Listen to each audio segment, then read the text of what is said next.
या रसूल अल्लाह या रसूल अल्लाह या रसूल अल्लाह या रसूल अल्लाह या रसूल या रसूल या रसूल या रसूल। अस्सलामुअलैकुम नाज़रीन, आपकी खिदमत में फिर से मैं एक नए वीडियो के साथ हाजिर हुआ हूँ और आज हम इस वीडियो में फिकी सवाल जवाब का सिलसिला करेंगे। क्योंकि मैं इसी तरह का फिकी सवाल जवाब का सिलसिला करते आ रहा हूँ, तो ये मेरा तीसरा एपिसोड है। तो आज हम फिकी सवाल जवाब का सिलसिला करेंगे। तो चलिए हम शुरू करते हैं। तो पहला सवाल है कि फर्ज में कायदा उला भूल गया तो क्या हुक्म है। यानी 4 रकात वाली नमाज पढ़ रहा था, तो पहली 2 रकात होती है, उस रकात में उसने बैठा नहीं बल्कि वो सीधा खड़ा हो गया, तो इसका क्या हुक्म है। तो इसका जवाब है कि फर्ज नमाज में कायदा उला भूल गया तो जब तक सीधा खड़ा ना हुआ हो लौट आए और सजदा सो नहीं, और अगर सीधा खड़ा हो गया हो तो ना लौटे और आखिर में सजदा सो करे, नमाज हो जाएगी।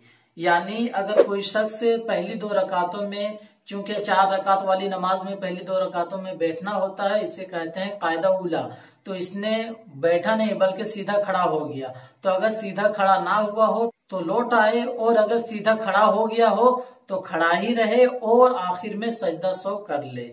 चलिए बढ़ते हैं अगले सवाल की जानिब। तो अगला सवाल है कि नमाज पूरी होने से पहले भूलकर सलाम फेर दिया तो इसका क्या हुक्म है। यानी कोई शख्स नमाज पढ़ रहा था और उसकी नमाज अभी पूरी नहीं हुई है, यानी 2 रकात की नमाज पढ़ रहा था या 4 रकात की नमाज पढ़ रहा था और अभी तक उसने 2 ही रकात पढ़ा है या 3 ही रकात पढ़ा है और उसने भूलकर सलाम फेर दिया, तो इसका क्या हुक्म है। तो इसका जवाब है कि अगर कोई शख्स नमाज को पूरी करने से पहले भूलकर सलाम फेर दे तो कोई हर्ज नहीं, नमाज हो जाएगी, और अगर जानकर सलाम फेरा तो नमाज नहीं होगी। यानी भूलने की सूरत में अगर फेर दे तो नमाज हो जाएगी, इसमें कोई कराहत नहीं है, अपनी नमाज को पूरी करे, उसकी नमाज हो जाएगी। और अगर जान करके सलाम फेर दे तो इसकी नमाज खत्म हो जाएगी। तो चलिए बढ़ते हैं अगले सवाल की जानिब। अगला सवाल है, पखाना पेशाब करते वक्त मुंह किस तरफ करना मना है। तो इसका जवाब है, पखाना पेशाब करते वक्त किबला की तरफ मुंह या पीठ करना मना है।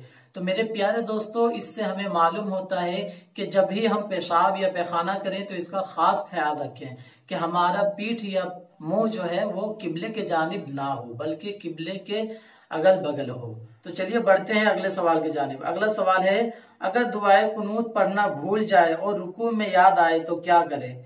तो इसका जवाब है, अगर दुआए कुनूत पढ़ना भूल जाए और रुकू में याद आए तो ना कयाम की तरफ लौटे और ना रुकू में पढ़े बल्कि आखिर में सजदा सो कर ले। अगर दुआए कुनूत पढ़ना भूल गया और रुकू में याद आया तो इस सूरत में वो सीधा भी खड़ा नहीं होगा और ना ही रुकू में दुआए कुनूत को पढ़ेगा बल्कि अपनी नमाज को पूरी करेगा और आखिर में सजदा सो कर लेगा।